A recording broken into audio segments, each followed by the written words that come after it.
자, 윤석열 대통령 계엄의 정당성을 어제 주장했습니다. 절차도 정당했다 이렇게 설명을 좀 덧붙였습니다. 위헌, 위법성과 관련해서는 계엄의 형식을 빌린 대국민 호소였다라고 주장했고 대통령의 합법적 권한 행사다라는 부분 줄기차게 해왔던 내용을 어제 다시 한번 강조했습니다.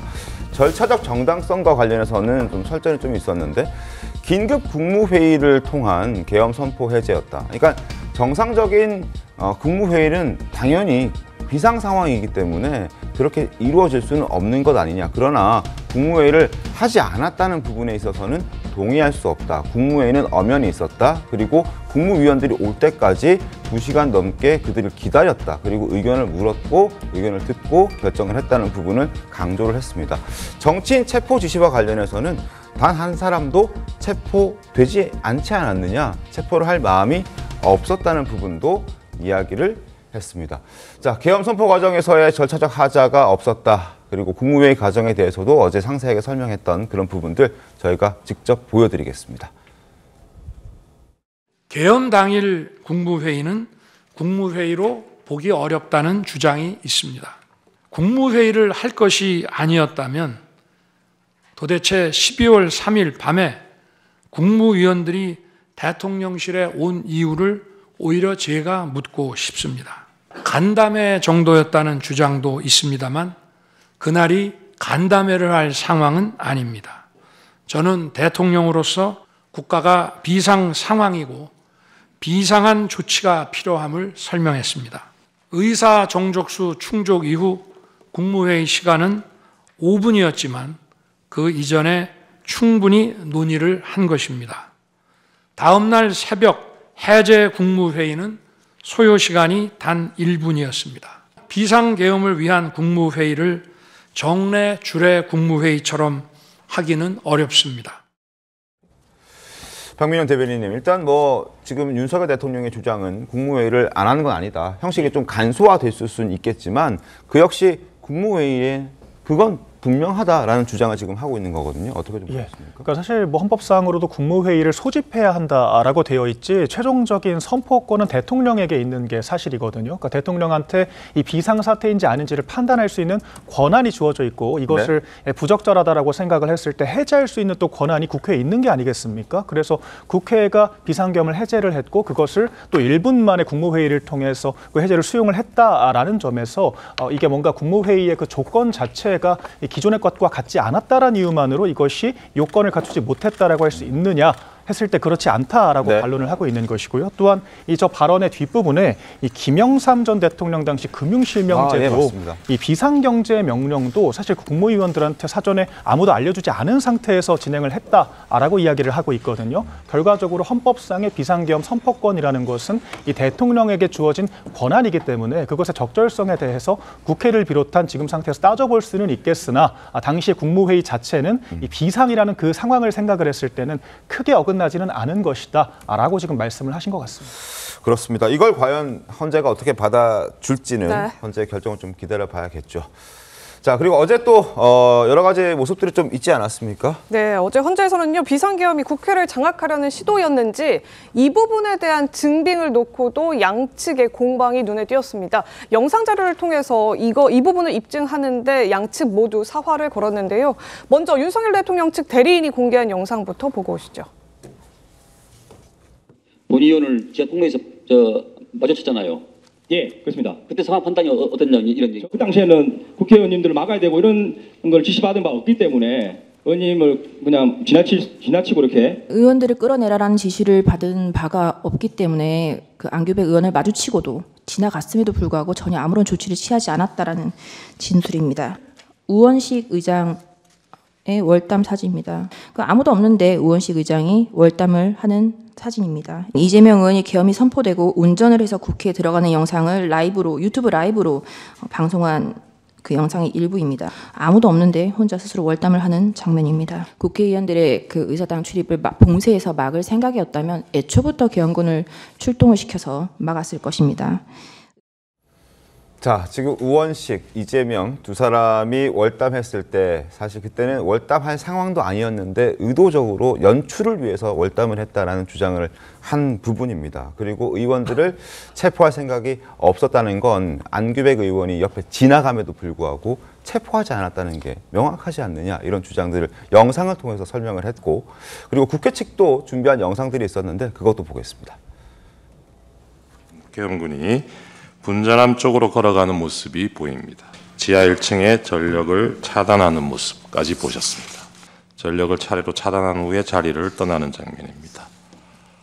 이렇게 차단한 결과 1시 6분 49초부터 1시 12분 47초까지 5분 48초 동안 계엄군에 의해서 국회 본관 지하 1층이 단전됐습니다. 박 사령관이 대통령께서 문을 부셔서라도 의원들을 끄집어내라고 말씀하셨다. 필요하면 전기라도 끊으라고 말씀했다. 네, 일단 지금 윤석열 대통령 측의 핵심은 송영 네. 대변인 군병과 경력이 당시 국회 정문에만 모여 있었다. 그러니까 연문과 후문 등은 다 비워져 있는 상태에서 우원식 의장과 이재명 대표가 그 빈 곳에서 굳이 월담을 해서 넘은 모습이 어떻게 보면 병력이 한쪽 문에만 모여 있었던 것을 과대 포장, 과대 해석하게끔 만든 것이 아니냐. 그러니까 국회 장악 의도 없었던 증거다. 이렇게 주장하고 있거든요. 어떻게 보십니까? 글쎄요. 국회를 봉쇄하거나 장악하려는 의도가 정말 없었다면 좋겠습니다만 저도 그날 계엄의 밤 때 국회에 진입하려다가 통제가 돼서 못 들어간 사람들 중에 하나이기 때문에 네. 이 부분에 대해서 어떻게 보면 좀 객관적으로 논평하기가 어려운 위치에 있는 것 같네요. 다만 우원식 국회의장이 월담을 하거나 이재명 대표가 월담을 하면서 저렇게 사진이나 영상을 남길 수 있었던 상황은 어떻게 보면은 본인들로서는 이제 그 지지자들에게 보여주기 위한 그런 정치적인 의도도 전혀 없었다고 보기는 어려울 것 같아요. 그러나 그렇다고 하더라도 계엄 포고령에서 국회의 활동을 명시적으로 금지를 했고 그리고 경찰이 와서 국회의 상당 부분을 실제로 봉쇄를 했고 나중에는 계엄군이 국회 본청에 들어오지 않았습니까? 그건 우리 국민들 모두가 다 생중계로 봤기 때문에 그것까지 없다고 말하는 것은 제가 봤을 때는 일종의 지록일마에 가깝다. 저는 그렇게 말씀드리고 싶습니다. 지록일마에 가깝다. 박민 대변인 어떻게 보십니까? 사실 어제 김계리 변호사가 영상도 좀 틀어주지 않았습니까? 그때 이제 전 좀 인상적이었던 것이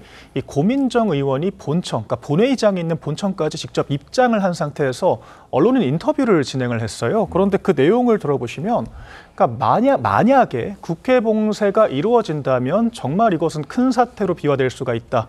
이런 얘기를 했습니다. 그게 고민정 의원의 워딩인 거죠. 맞습니다. 본청까지 들어가서 만약에 국회 봉쇄가 이루어진다면 이라고 이야기를 했다라는 것은 본인은 국회 봉쇄가 아니라고 생각을 했다라는 거거든요. 본회의장 점거가 아니기 때문에 맞습니다. 국회 봉쇄가 아니다. 그러니까 본청까지 들어오는데 아무런 애로사항이 없었다. 국회 봉쇄라고 생각하지 않았다라는 네. 이야기였다라고 생각하고 바로 뒤이어서 조국 전 대표와 한동훈 전 대표도 언론인들과 대동을 하면서 입장을 하는 모습들을 보이고 있거든요. 그렇기 때문에 이게 실질적으로 국회 봉쇄의 이제 의도성에 대해서도 만약 그런 의도가 있었다라고 하면 과연 280명만 투입을 했을 거냐 이렇게 이야기를 하고 있지 않습니까?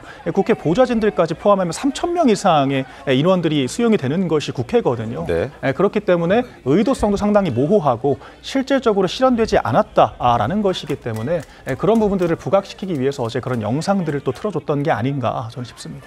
강성필 평론가님, 그리고 지금 국회 측 대리인의 설명을 좀 들어보면 단전단수 얘기를 하잖아요. 네. 이 단전단수 같은 경우에는 윤 대통령이 직접 지시했다기보다는 곽종근 전 사령관의 개인의 생각이었다라는 게 일단 김현태 단장을 통해서 확인된 바 있어서 이 부분은 굳이 좀 적절치 않은 것 아닌가라는 생각도 듭니다. 저는 큰 틀에서 봤을 때 그 윤석열 대통령의 단전 단수도 별 의미 없는 얘기입니다.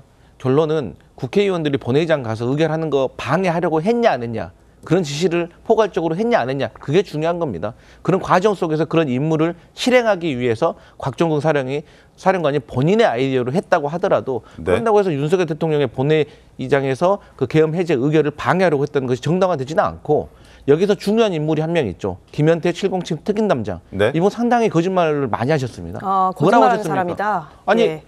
카메라에 대고 눈물을 지으면서 김용현에게 속은 피해자라고 하셨습니다. 그러다가 갑자기 돌변을 해가지고 그런 본인들은 국회를 봉쇄하는 것이 임무였지 본회의장을 갈 생각이 없었다라고 국회 나와서 말씀을 하셨어요. 그런데 얼마 안 가서 707 뉴 특임단 이 텔레그램 방이 공개된 거 아닙니까? 거기 보니까 본인이 말을 했어요. 본회의장 막는 게 우선, 진입 시도 진입을 시도하는 의원이 있는 듯 진입을 막아라. 본인이 쓰셨어요. 이거 어떻게 해명할 겁니까?